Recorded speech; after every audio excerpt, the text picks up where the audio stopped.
Salut Eric, Salut Thierry. je te remercie de nous recevoir chez toi. Ça fait un petit moment que j'avais envie d'avoir ton témoignage. Là, je suis en train d'enregistrer les vidéos pour Terra Incognita pour ces 3 semaines. Et tu as une histoire qui est pas commune. Tu m'as dit, je reviens de l'enfer. Ouais, je reviens de l'enfer. Ouais, je pense que je reviens de l'enfer. Tu peux nous dire un petit peu ce que tu as vécu? En fait, je souffrais pendant plus de 3 décennies, j'ai souffert de psychose schizophrénique à répétition. D'accord. Mais bon, on peut faire des psychoses schizophréniques, mais je veux dire à répétition, tu vois. C'est-à-dire que pendant 15 jours, 3 semaines, un mois, ça allait bien. Mhm. Puis pendant 10-15 jours, schizophrénie. Et sans arrêt comme ça, tu vois, c'est D'accord. sans arrêt. C'est pas tu fais une schizophrénie, une dépression ou une dans l'année ou une tous les 2 ans, tu vois, là c'est à répétition et c'est en permanence. Pendant 30 ans pratiquement? Plus de 30 ans, hein. Plus de 30 Depuis ans. l'âge de 15 ans. Depuis l'âge de 15 ans, tu avais ça. Ouais. Et donc j'imagine que tu as fait des tas de traitements. Au début, j'ai vu des psychiatres, mais bon, je me suis aperçu assez vite que les psychiatres, ils étaient dans leurs yeux, je le voyais en fait, ils arrivaient pas à, ils étaient impuissants, quoi. Ouais. Impuissants et voilà, quoi. Et moi, bon, à l'époque, j'étais jeune et puis moi, c'est ma mère j'allais avec ma mère et ça continuait, et ça n'a fait que progressivement, j'ai vieilli en fait, tu vois. Mhm. Et en fait, je vieillis avec la maladie. Tu as fait des séjours à l'hôpital psychiatrique, tu me disais assez long. Oui, on m'a fait des électrochocs. Oui. Alors d'abord, on m'a fait des électrochocs avec anesthésie, parce que le psychiatre ne les faisait pas sans anesthésie. D'accord. Mais moi, il est arrivé un moment où j'étais au bout du rouleau, quoi. Et j'avais entendu parler d'un psychiatre à Rémoulin qui les faisait sans anesthésie. Mhm. Alors j'ai demandé, de toute façon, j'avais plus rien à perdre. Le point où j'en étais, c'est ça, ou alors pam pam, quoi. Et je suis allé le voir, il me les a fait. Bon, par contre, là, j'avais peur quand même, parce que sans anesthésie, C'est violent. tu vois, dans le cerveau, tu as le cerveau qui mouline, parce qu'on te réveille à 6h30 le matin, on te fait bouger le lit d'un quart, et tu entends des mains qui viennent par. Tu vois, tu imagines dans ta tête ce qui se passe derrière toi. Et d'un coup, bouf, tu tombes évanoui. Et après, tu te réveilles une demi-heure, 3/4 d'heure après. Et tu as un peu des pertes de mémoire, mais l'avantage des électrochocs, c'est que tu es bien, mais instantanément. C'est-à-dire quand on te fait des électrochocs, quand tu te réveilles, tu es bien. Tu vois. Parce qu'en fait, ça a tout chamboulé dans ton cerveau. Mhm. Et en fait, je sais pas ce qui se passe au niveau médical, je ne connais pas grand-chose, mais tu es bien, tu vois. Tu sens que tu es Un bien. temps de répit. Voilà. Mais le problème, c'est que ça a duré 1 mois et demi. Quoi. Un mois et après, demi. Et après, ça a recommencé. Rebelote, Ça a rebelote. recommencé. Rebolote, en passant par plein de. Après, j'ai perdu ma femme, j'ai perdu mon travail, je suis parti. Bon, je sais plus où j'allais gérer, tu vois. Après, plus ou moins, j'ai demandé une pension, tout ça. Les années sont passées. Et un beau jour, j'étais sur internet, complètement au hasard, hein, sans chercher, sans faire quoi que ce soit. Je vois un gars qui fait des vidéos.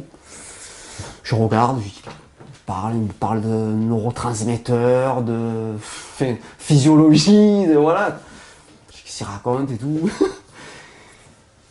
Puis surtout, tu disais que 80-70%, bon, on s'en fout du pourcentage, quoi.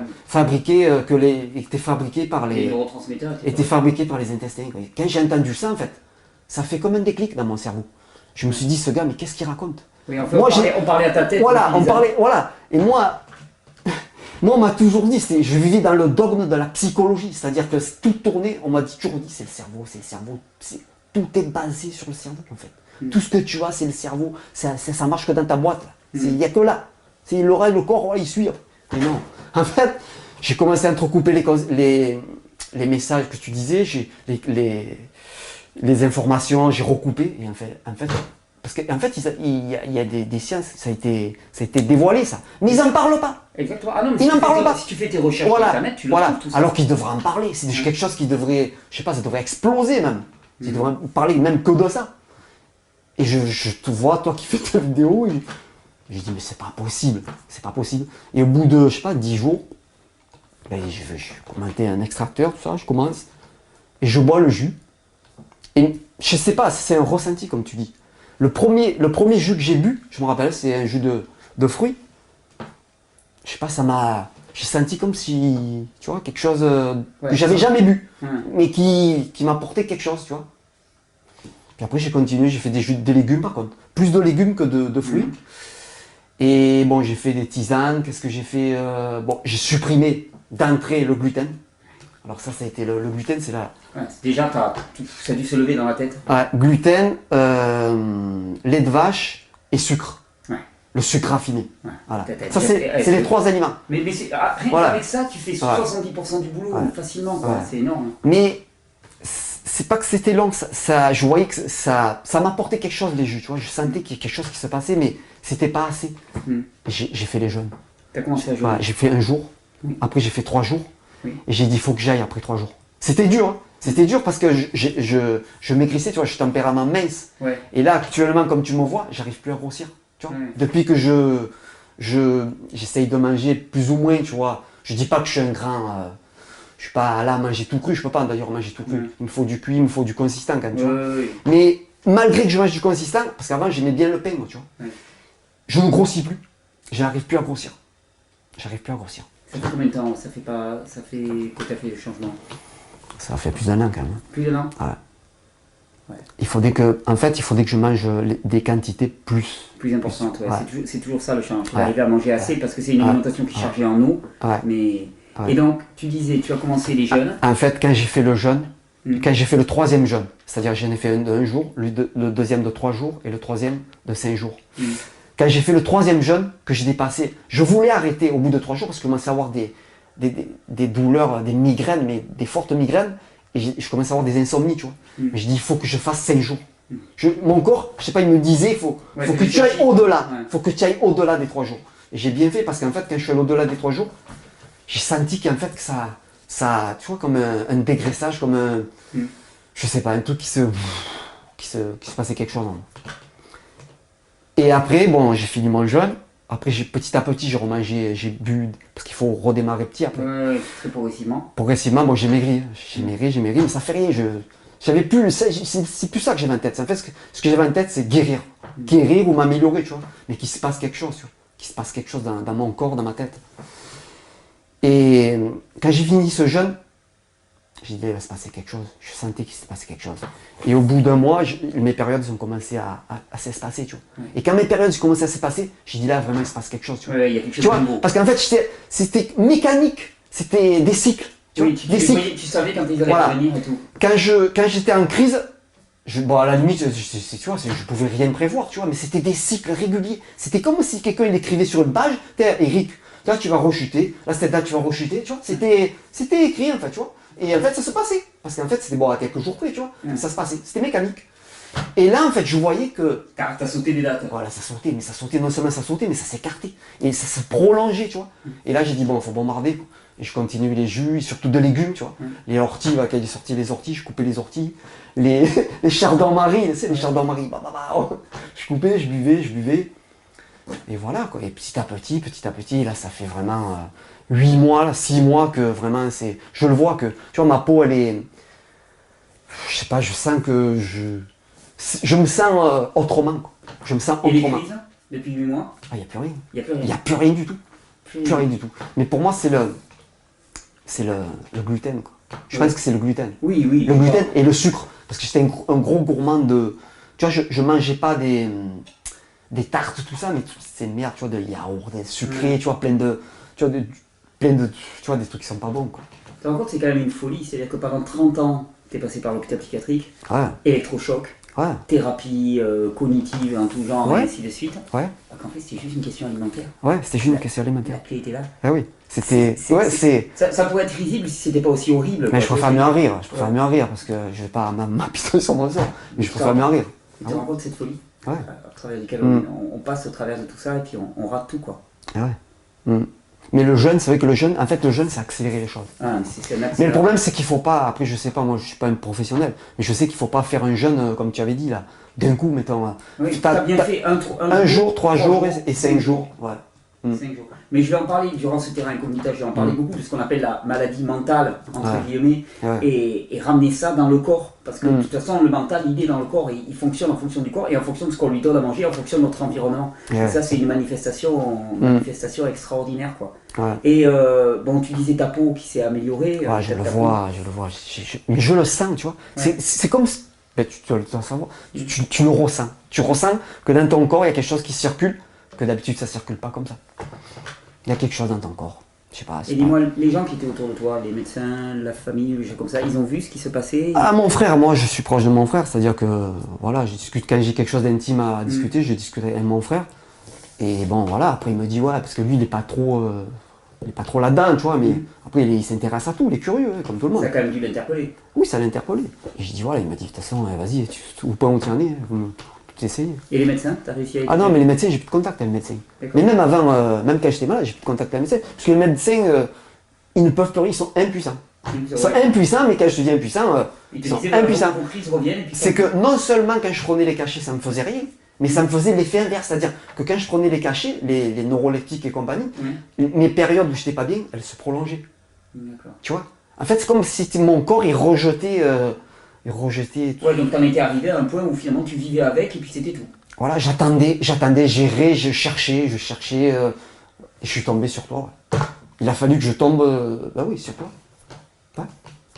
J'espère que ça va pouvoir interpeller pas mal de monde, ton témoignage. Se rendre compte que bon, la maladie dite psychiatrique, ça vaut quand même peut-être le coup d'investiguer au niveau alimentaire. Et tu parles du gluten, effectivement, du produit laitier. En plus, dis-moi, là en ce moment, tu manges pas 100% cru. Non, Voilà. mais je peux pas manger cru. Voilà. Je peux pas. Ce que je veux dire par là, c'est je qu'il peux n'y a pas pas besoin de faire du 100%. Non, il y a juste à supprimer des rajouter des jus. Comme ça. Les jus, c'est important, les jus. Ouais, je pense. Les Les jus. légumes, surtout pour quelqu'un comme ça qui est assez maigre, déminéralisé, c'est important. Le jeûne, je pense effectivement, tu as donné un bon coup de boost pour aller dans ce sens-là. C'est accéléré. Ouais. Mais il n'y a pas besoin d'être à 100%. Non. Par contre, il y a des choses majeures qu'il faut supprimer et qui changent tout, qui lèvent un voile complet. Ouais.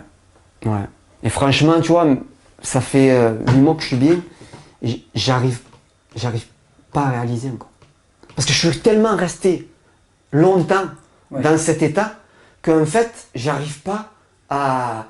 Je sais que je vais bien, tu vois, comme je te parle là, je suis bien, mais j'arrive pas encore à réaliser à croire que ça va durer, que je suis dans un autre état, quoi. J'arrive pas encore à... Il va falloir que tu goûtes, il va falloir que tu t'habitues à être Oui, non mais voilà. On s'habitue à être mal, mais il va falloir aussi s'habituer à être bien. Oui, voilà. Et voilà, bon, après c'est vrai que quand j'étais jeune, moi tu sais, c'est l'époque où, début des années 70, mon père, il était camionneur et il nous ramenait beaucoup de coca. Et je buvais beaucoup de coca. Et à l'époque, quand j'étais petit, jeune, je faisais des crises d'acétone, tu vois. Ouais, d'accord. Voilà.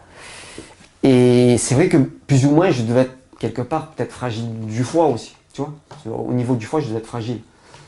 Alors peut-être un peu tout, ma mère aussi, que je tire un peu des gènes, qu'elle faisait des dépressions, elle-même de sa mère tirait des dépressions, tu vois. Il y a un peu tout. Tu vois, voilà. Il y avait un terrain qui était déjà préparé à ça. Mais je veux dire, là, j'ai pas peur des mots, parce que moi, je cherchais un mot. Quand j'allais voir le psychiatre, c'est pas pour qu'on me dise... Moi, ce qui comptait, c'est le mot, un mot. Je voulais savoir comment ça s'appelait ce que j'avais. Alors les mecs, ils me disaient psychose maniaco-dépressive, dépression, phobie sociale. J'ai tout entendu, tu vois. J'ai entendu, mais du tout et n'importe quoi.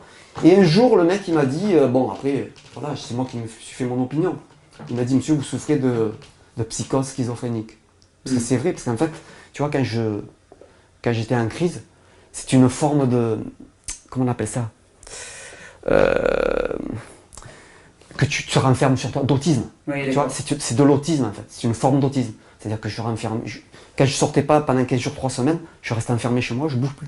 Je restais allongé sur un canapé, je vais te manger des pâtes crues, du riz cru, je vais te manger, tu vois, des trucs. Je suis dans un autre monde, quoi. Ma capacité mentale est complètement diminuée, je veux dire, c'est même plus la même personne, tu vois. C'est moi, mais c'est plus la même personne. Et puis après tu réémerges. Et après tu réémerges petit à petit, tu te sens mieux et c'est sans arrêt comme ça, tu vois. Et voilà, quoi. Et ce qui est intéressant dans ce que tu dis, c'est que tu dis, voilà, moi j'avais un terrain peut-être familialement qui était plus faible. Oui, non, mais c'est sûr. Et donc ce qui fait que les symptômes étaient extrêmement forts. Mais moi ce que je vois au quotidien, c'est que pour tout le monde, il y a ces fluctuations. Sauf que si tu as un terrain un peu plus fort que le tien, ça ne va pas se manifester d'une façon aussi handicapante. Oui, bien sûr. Mais pour tout le monde, le psychisme est totalement influencé par notre régime alimentaire et par ce qui nous nourrit au quotidien. Et ça, c'est une manifestation. Après, je me dis maintenant, là, à l'heure où je te parle, je me dis non, mais c'est pas psychologique, tu vois. Je suis guéri, j'aime pas le mot guéri, mais je suis mieux, mais c'est pas dans ma tête, je suis vraiment mieux.